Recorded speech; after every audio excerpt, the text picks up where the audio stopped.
What's up guys, welcome back. Today we're taking a trip to Appetizer Heaven. I'll be showing you my recipe for buffalo chicken egg rolls. But before we do that, please take a quick second to subscribe to the channel. Make sure to hit that bell and enable notifications as well. Alright, we're gonna get this party started by magically dicing an onion. We're gonna need about a quarter cup of that diced onion, as well as a quarter cup of diced celery.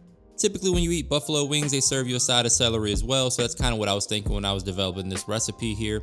So we're adding in a little celery, a little diced onion for some crunch and some flavor. It's optional, but I do enjoy it in mine, so ultimately the choice is yours.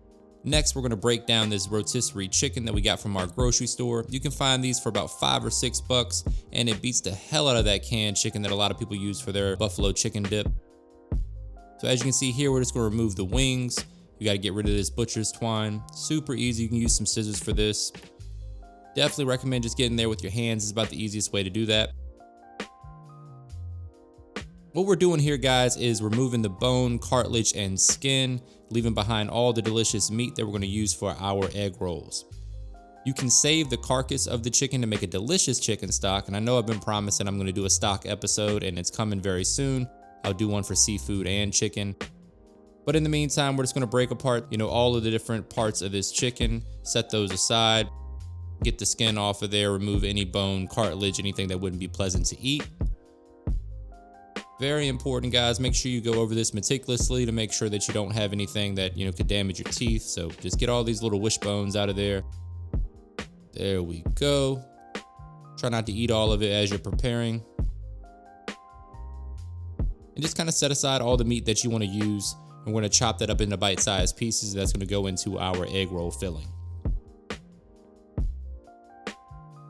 Take your sharpest knife and make a couple passes in each direction. Just turning this chicken into little bite-sized pieces. It's going to fit well into our egg roll wrapper.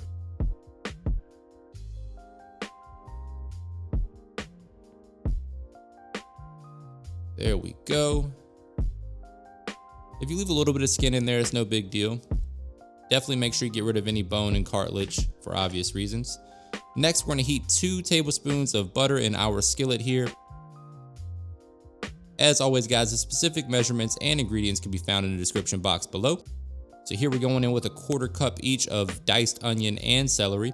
We're just going to sweat this down for 3 or 4 minutes, allow the veggies to start to get tender. Going down with a little all-purpose seasoning there, a little salt, pepper, garlic, onion powder. Give that a good mix. This recipe is absolutely delicious, guys. This is perfect for your next party or potluck. You really can't beat buffalo chicken dip. It kind of blends both worlds. Everybody loves a good buffalo chicken dip. Everybody loves an egg roll, so why not put the two together? There we go, just going in with 1 teaspoon of garlic paste. You can add more or less depending on how much garlic you like. And again, just 3 to 4 minutes. You want to kind of tenderize the onions a little bit along with the celery. Looking good. Now we're going in with 2 ounces of room temperature cream cheese. Letting it come up to room temperature makes it a whole lot easier to blend in. I did not do that in this video, which is why it takes a little bit longer for it to melt, but we're going to make it work. Next, we're going in with some Frank's Red Hot Sauce. You can use the buffalo sauce or just the plain version. Either one works perfect for this recipe.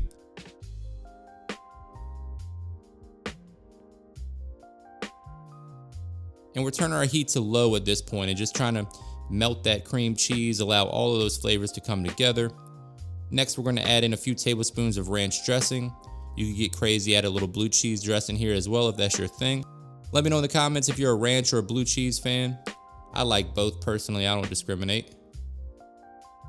There we go. You can see our buffalo sauce is really coming together now. You can kind of taste it right here and adjust the flavor to your preference. Next to the mixing bowl, we're going to add all of our diced chicken along with that sauce that we just made. And just fold everything in together. Allow those flavors to come together, get happy in the bowl. Taste it one last time here to make sure that it's seasoned properly. You can add a little bit more spice if you want. And now for the fun part, we're moving on to making our egg rolls. As you can see here, we're going to wet all the corners of the egg roll wrapper to make sure we get a good seal. We're going down with a little shredded mozzarella cheese and a nice big spoonful of our buffalo chicken dip filling. Don't overfill them though, guys, because it's gonna be harder to seal them. If you mess one up, don't get down on yourself. Everybody messes one of these up. It just comes with the territory. I like to fold my corners over like so, and then tuck it in like this and roll tightly. Some of you guys know how to do this better than others. I won't go down that road, but I think you know what I'm talking about. Seal this nicely. You can use a little extra water to make sure you get a good seal on the edges. That way nothing leaks out when we fry these bad boys. All right, set them aside. We're moving on to the next one. Same deal, fold the edges over, tuck and roll. Nice and easy. You can do these in advance as well. Pop them in the refrigerator until it's time for your party and then fry them up when your guests arrive. Really doesn't get any better than this. Nice and easy.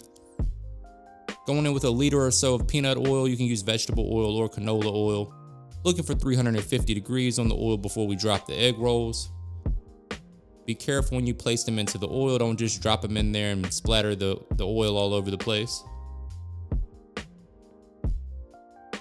If you overcrowd your fryer, you'll drastically reduce the temperature of the oil and it'll slow down the cooking process and your egg rolls won't get super crunchy. So don't overcrowd your fryer. There we go, got a nice golden brown. These things cook super quick, usually like 5 or 6 minutes. Say it with me, guys, looking good. Let them rest for a minute or two, and then we're gonna take a serrated blade and cut them in half. This is how I like to serve mine. Man, those look good. This recipe is phenomenal, guys. You have got to give this one a try. Look at that. All right, so we're moving on to the plating aspect of this recipe. I'm gonna show you guys how I plate these up. Tons of money shots in this video. So I like to use a long platter for these and kind of plate them up like so. Nice, pretty presentation. Now I'm going down with a little ranch dressing in one direction, and then I'm gonna take some sriracha and do some lines going in the opposite direction. Makes for a really pretty presentation. The sriracha adds a little bit more kick to the recipe, which really isn't that spicy to begin with, so it's really, you know, up to you depending on how spicy you want this to turn out. You can also garnish this up with some blue cheese or some gorgonzola, some feta if you don't like either one of those. Don't go crazy, just add a little bit. There we go. And of course, we gotta go down with some diced green onion for a pop of color. And green onion is delicious, it really goes well with this dish. Brace yourself for a trademark money shot and a taste test, because I have got to get in there for one of these. Moment of truth. Oh man. When you point at it, you know it's good. Little close-up action for you guys. I'm definitely gonna finish that one off. And that, my friends, is my recipe for buffalo chicken egg rolls. Let me know what you think in the comments. Don't forget to hit the subscribe button and the bell to enable notifications. And as always, thank you for your support.